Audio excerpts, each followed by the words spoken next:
दोस्तों नमस्कार। Exam कंकस channel पे आपका स्वागत है। मैं हूं केदारनाथ मिश्रा।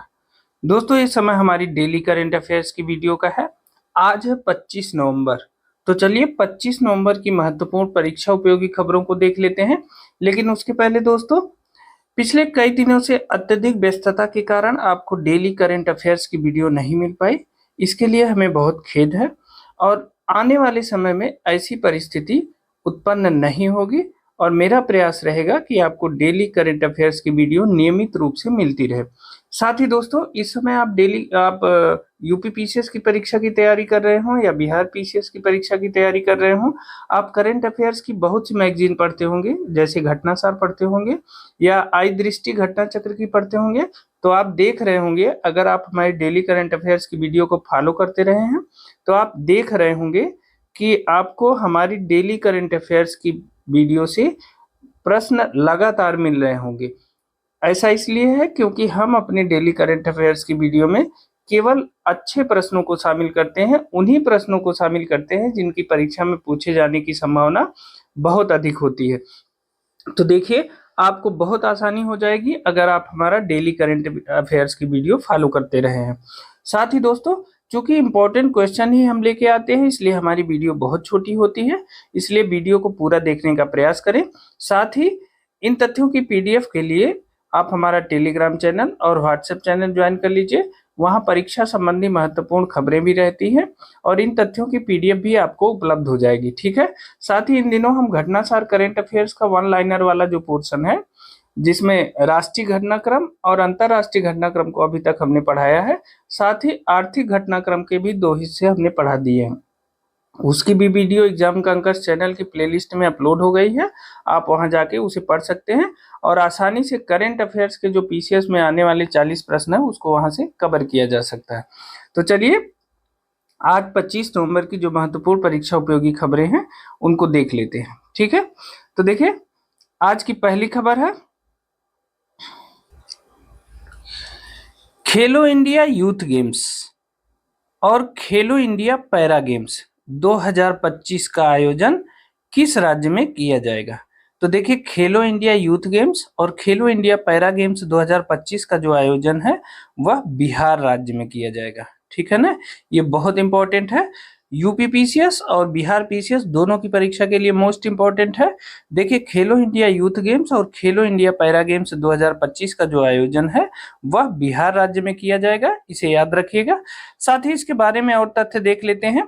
देखिए, खेलो इंडिया यूथ गेम्स की जो शुरुआत हुई थी वह वर्ष 2018 में हुई थी और खेलो इंडिया पैरा गेम्स की जो शुरुआत हुई थी वो वर्ष 2023 में हुई थी।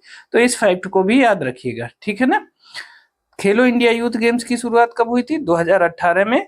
और खेलो इंडिया पैरा गेम्स की जो शुरुआत हुई थी वो वर्ष 2023 में हुई थी। अब देखिए, 2025 का खेलो इंडिया यूथ गेम्स और खेलो इंडिया पैरा गेम्स का जो आयोजन है वह बिहार राज्य में किया जाएगा। ये दोनों फैक्ट इंपॉर्टेंट है, आप इसे याद रखिएगा। ठीक है ना। चलिए नेक्स्ट देखते हैं। आज की दूसरी जो महत्वपूर्ण खबर है वो है, भारत द्वारा स्वदेशी रूप से विकसित पहली एंटीबायोटिक दवा नेफिथ्रोमाइसिन किस रोग के इलाज के लिए है। तो देखिए, सबसे पहले प्रश्न को कायदे से पढ़िए। भारत द्वारा स्वदेशी रूप से विकसित पहली एंटीबायोटिक दवा नेफिथ्रोमाइसिन है। ठीक है ना। और यह किस रोग के इलाज के लिए है? तो यह है निमोनिया के इलाज के लिए। ठीक है ना। भारत द्वारा स्वदेशी रूप से विकसित जो पहली एंटीबायोटिक दवा है वह है नेफिथ्रोमाइसिन और यह निमोनिया रोग के इलाज के लिए बनाई गई है। ठीक है ना। तो ये इंपॉर्टेंट है। अब चलिए इसके बारे में और जान लेते हैं। देखिए, इसका एक नाम और है नेफिथ्रोमाइसिन का, मिकनाफ। मिकनाफ नाम से यह मार्केट में बेची जाएगी। ठीक है, बाजार में इसका बाजार का जो नाम है वो है मिकनाफ। ठीक है। अब चलिए इसके बारे में और जानते हैं। देखिए, इस दवा का जो विकास है वह BIRAC ने किया है, मतलब biotechnology industry research assistance council ने इस दवा का विकास किया है, नेफिथ्रोमाइसिन का। ठीक है ना। अब इसका उद्देश्य क्या है? इसका उद्देश्य है एंटीमाइक्रोबियल प्रतिरोध से निपटना है। अब देखिए, एंटीमाइक्रोबियल प्रतिरोध क्या होता है? देखिए कभी कभी क्या होता है कि कुछ लोगों को जो एंटीबायोटिक दवाएं हैं वो सूट नहीं करती हैं, उस पे लगा चूंकि उनकी प्रतिरोधक क्षमता विकसित हो गई होती है तो एंटीबायोटिक दवाएं काम नहीं करती हैं। इन्हीं एंटीबायोटिक दवाओं के काम न करने के इलाज के लिए एंटीमाइक्रोबियल प्रतिरोध का प्रयोग किया जाता है, एंटीमाइक्रोबियल रेजिस्टेंस का प्रयोग किया जाता है। ठीक है, तो इसी से निपटने के लिए नेफिथ्रोमाइसिन का उपयोग किया जाएगा। ठीक है, अब देखिए अगर आपसे पूछा जाए कि दुनिया की पहली एंटीबायोटिक जो दवा थी वह किसने विकसित की थी, तो दुनिया की जो पहली एंटीबायोटिक दवा है वो कौन सी है? वो है पेनिसिलिन। पेनिसिलिन दुनिया की पहली एंटीबायोटिक दवा है। ठीक है, और इसकी खोज की थी अलेक्जेंडर फ्लेमिंग ने। ठीक है, तो यह भी याद रखिएगा कि दुनिया की पहली एंटीबायोटिक दवा क्या है? पेनिसिलिन है, और इसकी खोज किया था फ्लेमिंग ने। ठीक है ना, चलिए नेक्स्ट देखते हैं। देखिए अगला आज का महत्वपूर्ण खबर है आज की। अंतरराष्ट्रीय सौर गठबंधन का 104वां पूर्ण सदस्य देश कौन बना है? तो देखिए अंतरराष्ट्रीय सौर गठबंधन का जो 104वां पूर्ण सदस्य बना है वह है आर्मेनिया। ठीक है, आर्मेनिया अंतरराष्ट्रीय सौर गठबंधन का 104वां पूर्ण सदस्य देश बना है। अब देखिए अंतरराष्ट्रीय सौर गठबंधन का 100वां सदस्य देश कौन बना है? ये मोस्ट इंपोर्टेंट है, यह बना है पराग्वे। कौन बना है? अंतरराष्ट्रीय सौर गठबंधन का 100वां पूर्ण सदस्य देश बना है पराग्वे।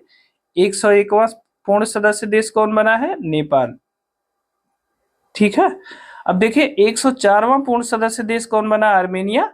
जबकि 103वां पूर्ण सदस्य देश कौन बना है? सीरिया। यह भी याद रखिएगा।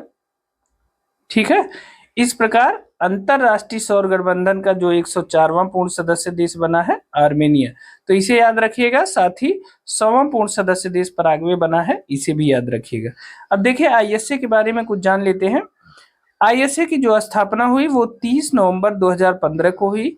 भारतीय प्रधानमंत्री नरेंद्र मोदी तथा फ्रांस के राष्ट्रपति फ्रांसवा ओलांद ने इसे मिलकर स्थापित किया था। किसे? आईएसए के इंटरनेशनल सोलर अलायंस की स्थापना 30 नवंबर 2015 को प्रधानमंत्री नरेंद्र मोदी तथा फ्रांस के राष्ट्रपति फ्रांसवा ओलांद ने मिलकर किया था। ठीक है, अब देखिए आईएसए का जो मुख्यालय है वो कहाँ है? गुरुग्राम हरियाणा में, यानी भारत में स्थित है। ठीक है, गुरुग्राम हरियाणा यानी भारत में आईएसए का मुख्यालय स्थित है। ठीक है ना, अब चलिए इसके बारे में और जानते हैं। देखिए आईएसए के जो डायरेक्टर जनरल हैं वो कौन है? डीजी। जो आईएसए के डायरेक्टर जनरल हैं वो हैं अजय माथुर। और देखिए नए डीजी का भी चयन कर लिया गया है, और नए डीजी हैं आशीष खन्ना। मार्च महीने में जब अजय माथुर जी रिटायर हो जाएंगे तो उनकी जगह पर मार्च 2025 से नए डीजी अजय खन्ना पदभार संभालेंगे। ठीक है, तो यह भी इंपॉर्टेंट है, इस तथ्य को भी आप याद रखिएगा। ठीक है ना, चलिए नेक्स्ट देखते हैं। आज की चौथी जो महत्वपूर्ण खबर है उसके बारे में जान लेते हैं। चौथी खबर है भारत का पहला एआई डेटा बैंक किस मंत्रालय द्वारा लॉन्च किया गया है? तो एआई डेटा बैंक मतलब आर्टिफिशियल इंटेलिजेंस, कृत्रिम बौद्धिकता का जो डेटा बैंक है वह भारत का पहला एआई डेटा बैंक किस मंत्रालय द्वारा लॉन्च किया गया है? तो यह लॉन्च किया गया है विज्ञान एवं प्रौद्योगिकी मंत्रालय द्वारा। ठीक है ना, तो यह मोस्ट इंपोर्टेंट क्वेश्चन है कि भारत का पहला आर्टिफिशियल इंटेलिजेंस डेटा बैंक या कृत्रिम बौद्धिकता डेटा बैंक या एआई डेटा बैंक किस मंत्रालय द्वारा लॉन्च किया गया है? तो यह विज्ञान एवं प्रौद्योगिकी मंत्रालय द्वारा लॉन्च किया गया है। मोस्ट इंपोर्टेंट है, इसे याद रखिएगा। चलिए नेक्स्ट देख लेते हैं। देखिए अगली जो महत्वपूर्ण खबर है वो है पानी की कमी से, क्या है? पानी की कमी के कारण आपातकाल घोषित करने वाला दक्षिण अमेरिकी देश कौन सा है? तो वह है इक्वाडोर। साथियों हाल ही में इक्वाडोर में सूखा पड़ा था, जिस कारण इक्वाडोर में आपातकाल की घोषणा कर दी गई थी। किसके कारण? सूखा पड़ने के कारण आपातकाल की घोषणा कर दी गई थी, और इक्वाडोर में 60 दिनों का आपातकाल घोषित किया गया था, यानी 2 महीने का आपातकाल घोषित किया गया था। तो यह मोस्ट इंपॉर्टेंट है कि कौन सा ऐसा देश है दक्षिण अमेरिका का जो पानी की कमी से आपातकाल घोषित किया था? तो वह है इक्वाडोर। इक्वाडोर पानी की कमी से आपातकाल घोषित करने वाला दक्षिण अमेरिकी देश है। ठीक है ना दोस्तों, पानी को हमेशा जीवन माना जाता है, इसीलिए पानी का जो अनर्गल खर्चा है उससे बचना चाहिए, पानी को अनावश्यक बहाने से बचना चाहिए। आने वाला जो युद्ध है कहा जाता है वह पानी के लिए, आने वाला जो वर्ल्ड वार है वो पानी के लिए होने की संभावना है, क्योंकि कई देशों में पीने के पानी तक की किल्लत हो गई। इसलिए पानी को बचाइए, पानी को बचाएंगे तो मतलब आप जीवन को बचा रहे हैं। ठीक है, आप देख लीजिए उदाहरण है कि सूखा पड़ने के कारण या पानी की कमी के कारण एक देश इक्वाडोर जो दक्षिण अमेरिकी देश है वहां आपातकाल घोषित करना पड़ा। इसलिए जल ही जीवन है, जल को सुरक्षित रखिए, बचाइए और उतना ही यूज करिए जितनी जरूरत है। ठीक है ना, चलिए नेक्स्ट देखते हैं। आज की 6वीं महत्वपूर्ण खबर है, हाल ही में भारतीय थल सेनाध्यक्ष कौन? हाल ही में भारतीय थल सेनाध्यक्ष जनरल उपेंद्र द्विवेदी क्यों चर्चा में रहे? अब देखिए इसमें दो प्रश्न है। पहला तो ये जान लीजिए कि भारतीय थल सेनाध्यक्ष इस समय कौन है, तो वह है जनरल उपेंद्र द्विवेदी।